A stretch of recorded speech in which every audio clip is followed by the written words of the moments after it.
Hello all, how you doing? It's Dr. B. I know time is of the essence, so I'm just going to do a exam review here, and if you have any questions, obviously just email me. I can't believe how fast this semester went, so you got to do it one more time, and that's it. A couple quick house cleaning things. After the exam, I'm going to be compiling the grades, and then I'm going to send you guys an email that basically says, hey, check everything in D2L and make sure all of your grades are what they're supposed to be. I have a lot of you. I teach a lot of classes, and every now and then I might miss one score somewhere. So your job after I send that email, which will be a day or two after the exam, is to make sure that everything on D2L looks correct. And then after that point, I will submit all the grades. So let's get into it. Let's talk about generally the idea, kind of where we're going here. Broad spectrum and narrow spectrum antibiotics. I do not need you necessarily to know the names of them. If you're going to be a pharmacologist, you need to know that. But this is just the difference between what they kill. Like for example, if a particular drug killed both a gram-negative and a gram-positive, you would call that a broad spectrum antibiotic. Characteristics of the drugs, kind of how they work, is kind of what we're talking about, like the ways that they would destroy an organism, either by messing with the cell walls or screwing up protein synthesis, that kind of stuff.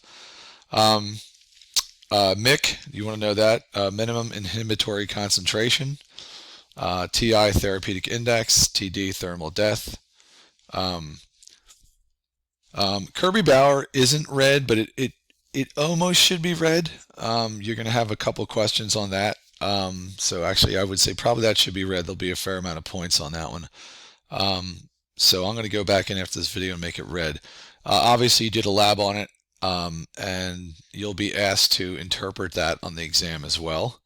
And remember, you read all the way across in millimeters from one edge of the zone of inhibition to the other edge across the diameter. So obviously some of these are pretty easy, like stages of infectious diseases. You just need to know these. A lot of these are definition based. This exam students tend to do fairly well on, which is great. Development of resistant microbial strains. This is an ed puzzle I did about how bugs become resistant to antibiotics, which is important to know. Obviously, components of the lines of the immune defense. There are 3 lines of the immune defense. You obviously want to know examples of all of them. Like if I were to say skin, that would be the first line. If I were to say, mucus or, phagocytes, that would be second. And obviously, antibiotic responses would be third. So diapedesis, a big fancy word for inflammation, and kind of how our body can get neutrophils to the site of infection or damage to destroy any pathogens, so you want to know that. MHC 1 and 2, you definitely want to know that, major histocompatibility complex 1 and 2, and kind of how that works, that most of the antigen presenting cells are in MHC 2, and self for most nucleated cells is MHC 1. Pardon me. And then ways that antibiotics or antibodies interact with antigens and physical barriers. How these physical barriers work in terms of body defenses. And so I'm going to move over to the exam and show you a couple of questions from that, just to give you kind of an idea. Here's a harder one. This might not be necessarily number 56 on your exam, but here's the whole question. I want here 3 factors that influence this increasing development of antimicrobial strains, and with most of you being nurses, it's a huge issue. Why are these things factors?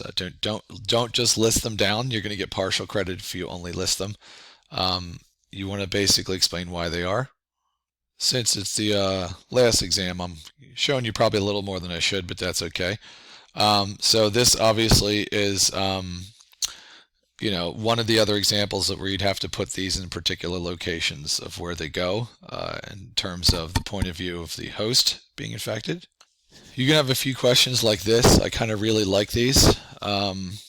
So you can read this on your own and give it a shot. But this is a great example of you knowing and understanding what the different types of immunities are.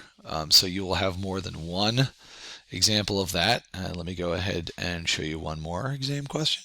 This one's a little more on the definition side, but you definitely need to know your immunoglobulins. So here's one example, and in all likelihood you would have more questions than just this one about the different immunoglobulins that exist. So hopefully that helps. And that is basically what I wanted to show today. So your exam is on the 26th. And again, if you have any questions or need a review, let me know. I'd be happy to help. All right. Good luck.